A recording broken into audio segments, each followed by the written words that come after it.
Lots of people come into our custody suite. We had over 34,000 people come in last year arrested.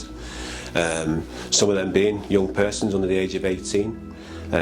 They can be challenging, depending on their backgrounds, family upbringing, personal circumstances. We get young people from all walks of life. Well, since the Custody Navigators came in, the pilot started, I for one, and I speak for many others, were probably quite sceptical at first about how it would work. But those relationships were built probably within the first week with the two ladies that have come in to help us. I see us as like almost welders. You know, there's a chain from families holding them down, and those get fractured over time when services are involved in families, and we're constantly welding those pieces together or even replacing those links with new services and bringing them in, so we create that strong bond. Our role is to go into that family space and to build rapport with families, say, listen, we haven't got an agenda, we're not going to do an assessment on you, or we're not going to do this. All we're here for is you. Tell us what you need and tell us what this child needs, and we'll fight for them. And I always say to every child I've met, I say, I'm going to be your biggest cheerleader now, and I'm not going to stop until we get to a point where you tell me I'm ready to go now. Some of our families will refuse to work with any other services, and we've ended up being the only service working with them.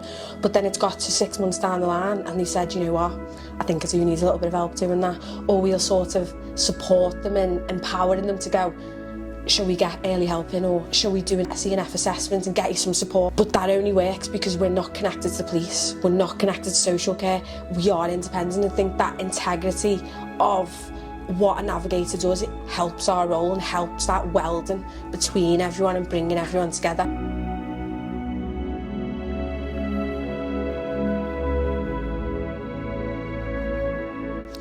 So this is one of our trauma-informed custody cells. So this is D1. As you can see, the ceiling is space themed. We utilise it as a game as well to support regulation. If children are in long periods of time, they get given a number of distraction toys that they can have while they're in here and also take home. We've successfully supported children with regulating their own emotions and becoming more aware of positive relationships as well, and what that looks like. We've engaged children in new activities that they've never been involved in. Families with obviously early help or social care support, you know that not only have you worked with that child and you're seeing the benefits to that child, but you're also seeing the benefits to the whole family as well, and relationships getting to become functional, stronger, family rather than a broken family.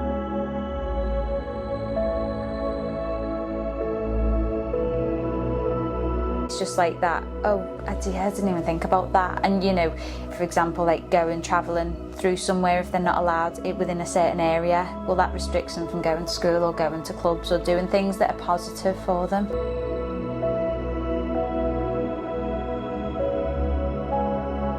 We've started a bike project, and our children will gain 5 certificates in bike maintenance, health and safety and different operations of the bike. Some of our kids haven't got any certificates at all, so it's a benefit to them because they've got qualifications, but also they're giving back. So the first bike they do, they donate to the community. E-bikes, massive now. Conversion packs, so while we're doing that bike project, we're talking to those children about the impact on the brake systems. If you're converting a bike, those brakes aren't made for them. We mightn't see the benefit in the next few months, but if we work with 20 children and one of them doesn't use a conversion pack, that's our job done. They have taken a lot of pressure away from the custody sergeants, which has allowed us to carry on and processing detainees that are already in custody. We're not tied up forever on the phone trying to ring social services or trying to arrange for appropriate adults. As a pilot, and I've worked for Merseyside Police for 22 years, it's one of the best pilots I've seen.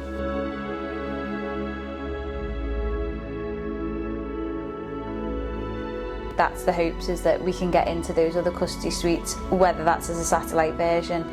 Another navigator is, definitely a must, but, an additional one again would be an absolute blessing.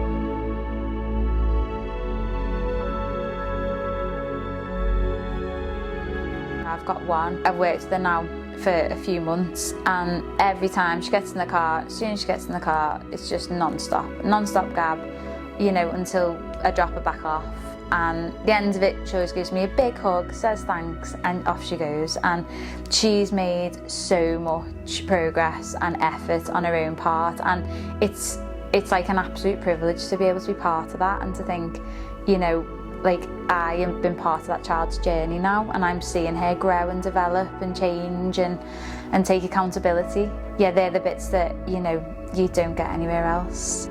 Clearly the results are there, all right, it's got the backing of all the custody teams, and I think if it's publicised well enough across the whole of the force, it'll work across the whole of the force. Being able to be trusted with like some of their real insecurities and vulnerabilities it should always be handled as a privilege from anybody who does that, but especially a child who's going to be able to just go, yeah, this is me, and I'd love you to try and help me if you can, you know. And I think to be able to do that every day, yeah, we are genuinely really lucky. I love it, absolutely love it.